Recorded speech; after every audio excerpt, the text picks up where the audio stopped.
Pedro Mariano, acho que tá com o coração machucado. E ó, faz tempo, Solange, eu tô percebendo, tô de olho nele. Ele tá até mais quietinho, fica suspirando aqui, ó, no corredor. Eu te amo, Pedro. É, eu acho que é com você mesmo o negócio aí. Delícia, terça-feira começar juntinho de você, muito bom, é o melhor momento, sempre a gente fala isso, que é o melhor momento do Falando Nisso. É quando você abre esse espaço para que a gente possa estar um pouquinho com você dentro da sua casa. Bora lá alimentar um pouquinho a nossa alma e o nosso coração? Presta atenção no seguinte, pouco importa o que os outros acham de você, a não ser aquelas pessoas que você realmente gosta ou que gostam de você.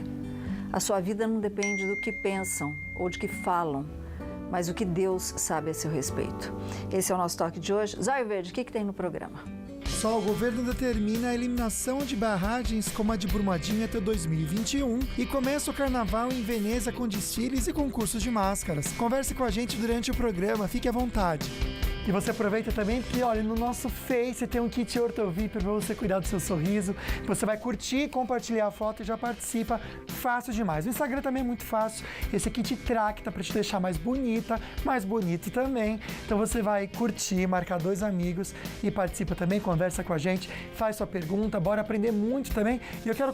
esqueci ali, Sol. Esqueceu? Eu pego para você. Pode. Ai, minha cabeça tá ruim, gente, vocês não têm noção. É, mas tem tudo a ver com o assunto de hoje também. Tem a ver. Ai, Sol, obrigado, desculpa. De nada. Tá aqui pra você, põe aqui, Fábio, por favor, você quiser ganhar 2 ingressos pro Baile das Máscaras do Carnaval Jequitibá, com a banda Orfeu e também Glauci, Nossa Raiz, vai acontecer no dia 3, você vai então participar ao vivo, conversar com a gente, solta a vinhetinha pra gente do seu direito, Igor, vamos lá.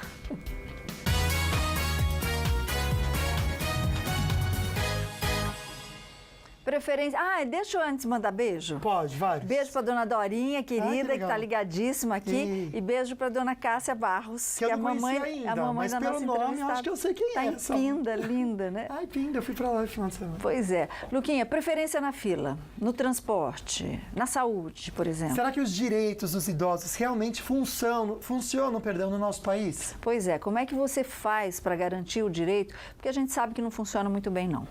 Mas a gente tem como fazer funcionar muito bem se correr atrás, se exigir. E ela está aqui para nos ensinar. Você pode participar. E o desafio do dia, qual que é, Lucas Sanseverino? Mande uma foto com o seu vovô, com a sua vovó, ou você que já é da melhor idade, tira a fotinha e manda também. Hoje a gente vai homenagear você, que está nessa faixa etária tão privilegiada. Daqui a pouco eu já estou chegando lá. Mas chega aqui a querida advogada Kelly Barros. Olá, oi, Solange.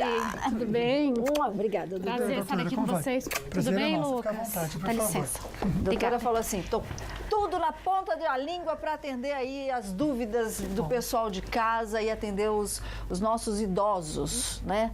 Porque afinal de contas já deram muito pela vida e merecem, no mínimo, o respeito e o funcionamento das leis. Doutora Kelly, existe um Estatuto do Idoso. O não cumprimento, antes da gente falar de quais os direitos que cada um deles tem, o não cumprimento de qualquer uma das regras, das leis que dão esses direitos aos idosos, pode gerar algum tipo de punição? Por exemplo, eu vou pegar uma operadora de saúde.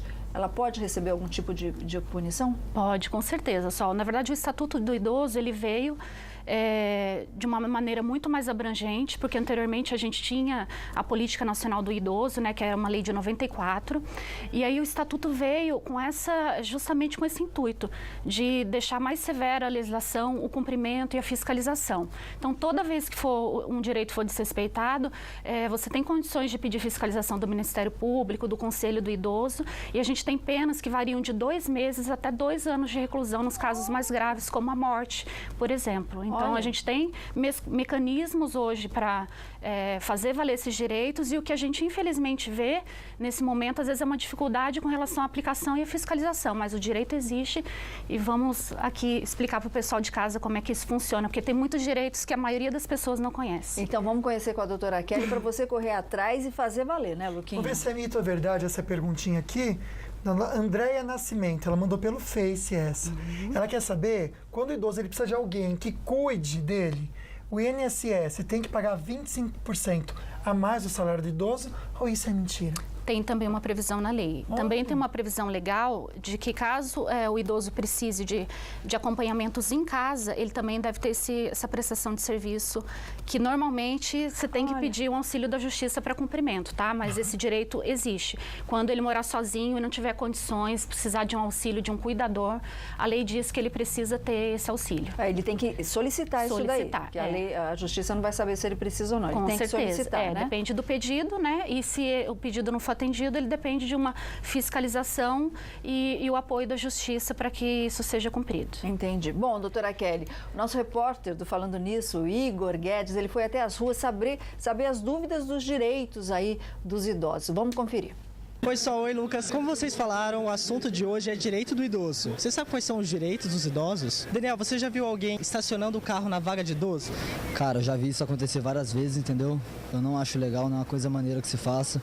Porque eu acho que assim, se existe uma lei, se existe um direito, eu acho que ela deve ser respeitada, porque o que é para um é para todos, entendeu? Você sabe outros lugares que os idosos, eles têm atendimento prioritário? Os idosos têm atendimento prioritário em bancos, supermercados, todo lugar onde eles pegam fila, existe uma preferência para eles, porque eles são idosos, eles não têm a mesma força que a gente de ficar parado na fila, enfrentando determinado tipo de situação. A gente já é jovem, é a nossa obrigação deixar eles passar na frente, dar um lugar para eles parar, entendeu? Eu acho que isso é mais questão de consciência mesmo, de bom senso. E será que tem outro estabelecimento que precisa dar prioridade para o idoso? A gente vai descobrir no estúdio. Pois é, estamos aqui juntinho para descobrir tudo mesmo. Nós vimos a fila, doutora Kelly. Em relação à fila, a gente sabe que existem as filas preferenciais. Só que muitas vezes é um caixa, ou seja no banco, ou seja no supermercado, para atender tantos idosos. Vamos supor que o idoso esteja na fila preferencial e está cheia essa fila. Ele pode ir para outra comum que nós usamos, por exemplo? Pode, é que a tendência é que a fila preferencial exista, na prática, na verdade, é isso, né? Para que seja mais ágil, mas se não estiver em funcionamento, ele pode se deslocar para outra fila, sim. Tá? Mas o ideal é que a gente faça valer. Então, se você está num local, inclusive, assim, os idosos têm prioridades nos órgãos públicos e privados, onde há prestação de serviço público, então no SUS, nos bancos, enfim, tem prioridade no embarque e no transporte público, prioridade no recebimento da restituição do imposto de renda, prioridade na tramitação dos processos judiciais. E aí, sobre os processos, também vale lembrar que não é só com relação ao processo em si, mas todos os atos e as medidas judiciais, diligências concernentes àquele processo. Então, tem uma série de prioridades. E toda vez que você verificar que a prioridade não está valendo, vale consultar, fazer as reclamações nos órgãos, quando for privado, né, nos órgãos concernentes, como o PROCON, por exemplo, no caso das instituições bancárias, que são privadas, e no caso do SUS, na Secretaria de Saúde, no Ministério Público. Então, quando você verificar que o seu direito não está sendo observado, façam as reclamações nos órgãos de fiscalização, né?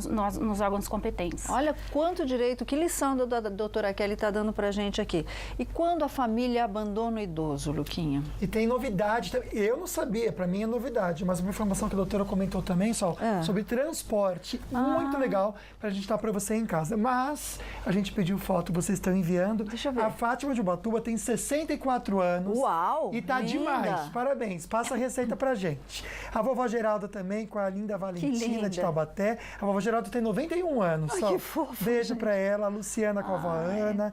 Também o Fernando com a avó. A gente tem aqui o nosso amiguinho com a vovó e com o vovô. Um beijo pra dona Cida, o Marquinho do Colonial também. O Rodrigo que tá mais velhinho, né? Tá todo mundo bem, obrigado, viu? Pode mandar foto com sua avó, com seu avô, você que é da terceira idade, manda uma foto pra gente também e a gente coloca no programa, mas agora a gente fica bem informado com as notícias da redação.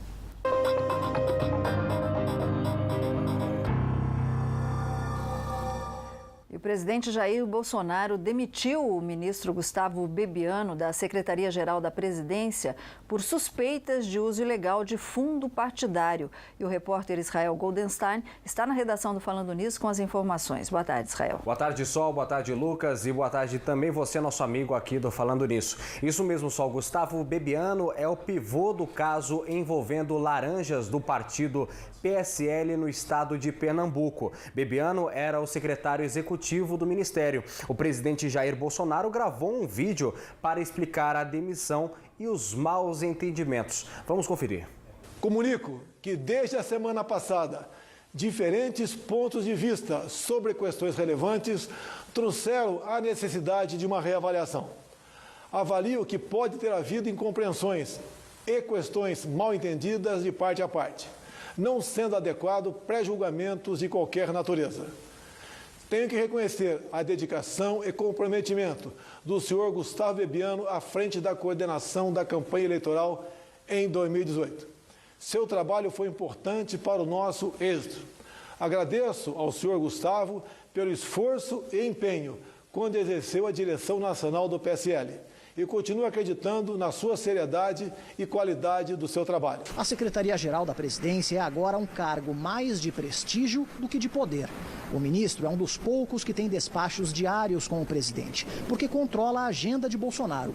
Também toca uma parte do planejamento estratégico do governo, como privatizações e concessões, embora a maior parte dos programas tenha migrado para a economia de Paulo Guedes. O general Floriano Peixoto, o atual secretário executivo, vai assumir o cargo. E o ex-diretor da Dessa, Paulo Preto, foi preso hoje em mais uma fase da Lava Jato. Israel, é um prende e solta o ex-diretor, né? É isso mesmo, Sol. É a terceira vez que Paulo Preto é preso. A Operação Lava Jato de número 60 foi batizada de Ad Infinitum. A Polícia Federal cumpre desde cedo 12 mandados de busca e apreensão em endereços ligados a Paulo Preto e também ao ex-ministro das Relações Exteriores e ex-senador Aloísio Nunes Pereira, do partido PSDB de São Paulo. Preto é acusado de crimes de lavagem de dinheiro relacionados à corrupção. A investigação agora tem relação com suspeitas de lavagem de dinheiro da empreiteira Odebrecht entre os anos de 2007 e 2017 e transações que ultrapassam pelo menos só 130 milhões de reais. Um dinheirinho básico, né, Israel? E como vimos, né, Luquinho, o Paulo Preto já havia sido preso 2 vezes e na época Pedro Mariano, ele foi libertado pela decisão de qual ministro? Vocês têm uma chance de adivinhar? Gilmar Mendes, do Supremo. Vem me soltar, né? Ele mesmo, Pedro Mariano. Solto 2 vezes pelo Gilmar Mendes. Bom, e o governo envia hoje ao Congresso o pacote anticrime e anticorrupção do ministro Sérgio Moro. Apresentada como uma das prioridades do governo, Luquinha, a proposta de Moro prevê mudanças em 14 leis. Se for para melhorar, muda mesmo. Mas muda mesmo. Com certeza, tá na hora. Né? Agora, interessante que essa musiquinha do Gilmar é do ano passado. E ele continua. Ninguém para. Isso foi do ano passado. E continua agindo da mesma forma. Exatamente, ele tem bem lembrado. Respirar fundo e conversar aqui com o Israel Goldenstein agora. Israel, mais uma vez a Tamoios interditada desde ontem, às 8h30 da noite. E também aí foi liberada pela manhã, por volta das 7h45, por causa do risco de queda de barreira. A situação nesse momento é como? O trânsito está fluindo muito bem, Lucas. Como você bem colocou aqui para os nossos amigos do Falando Nisso, a rodovia dos Tamoios ficou interditada por um período de pelo menos 12 horas devido ao risco de quedas de barreira no trecho de serra. Ficou interditada no quilômetro 81 para quem subia em direção a São José dos Campos e no quilômetro 58 em Paraibuna para quem descia em direção a Caraguatatuba. Nesse momento, o motorista encontra excelentes condições de viagem no trecho de Planalto. Trecho de serra tem um pouquinho de chuva, a Polícia Rodoviária Estadual e também a concessionária Tamoios garantem que se a chuva continuar e se ultrapassar pelo menos os 100 milímetros, pode sim ser interditada novamente. A informação é da concessionária Tamoios. Agora falando sobre a rodovia Presidente Dutra, trânsito fluindo muito bem em São José dos Campos, apenas um único ponto complicado, que é o quilômetro 144 até o 145, ali tem as obras da Via Cambuí, também em frente a Johnson, onde nesse momento, hora de rush, muita gente utilizando a rodovia Presidente Dutra como avenida no sentido São Paulo, entre os quilômetros 154 até o 155. Lucas. Obrigado, Israel. Aqui então na Balsa, em São Sebastião, vejo pelas imagens apenas 30 minutos de espera, sol forte também em Ilhabela, com apenas 30 minutos de espera para a travessia da Balsa. Mas a gente vai conferir agora a previsão do tempo, mas antes, ontem sol choveu forte em algumas cidades do estado de São Paulo. Olha só que incrível e que triste ver isso. O rio Tietê transbordou após a chuva e as ruas da cidade de Salto ficaram tomadas por lixo. Nas imagens é possível ver o Parque de Lavras, como a gente está vendo, coberto por um mar de sujeira, principalmente por garrafa PET. Ou seja, Solange, a chuva não dá pra gente evitar. Mas essa porquice essa imundície, dá, né? Isso daí é coisa de ser humano, viu? Então fica o toque pra você que às vezes é porquinho e joga lixo. Por favor, lixo é no lixo, tá? Mas bora falar sobre o tempo pra hoje, porque vem mais chuva sim por aí, apesar desse calor, até como resposta do calor, a gente confere então na previsão do tempo. Tem aí? Tem sim. Então, olha, a gente vai primeiro em Santo Antônio do Pinhal, máxima de 20 graus, tempo instável agora à tarde, possibilidade de chuva. O mesmo em São José dos Campos, máxima de 28, em Cachoeiro Paulista, máxima de 30 e Lagoinha, máxima de 29 graus. E Ubatuba, uma tarde quente com chuva, a máxima chega a 30 graus. Destacar a cidade de Taubaté, que não é diferente durante toda a semana, tanto que sexta e sábado as máximas chegam a 28 graus, com chuva também, previsão de chuva mais para tarde. E depois de tanta tragédia, uma boa notícia, até como resposta para moradores que estão próximos de barragem. A gente já compartilha com você rapidinho, a gente já volta. Não sai daí, que é rapidinho mesmo. Quando a gente se ilude,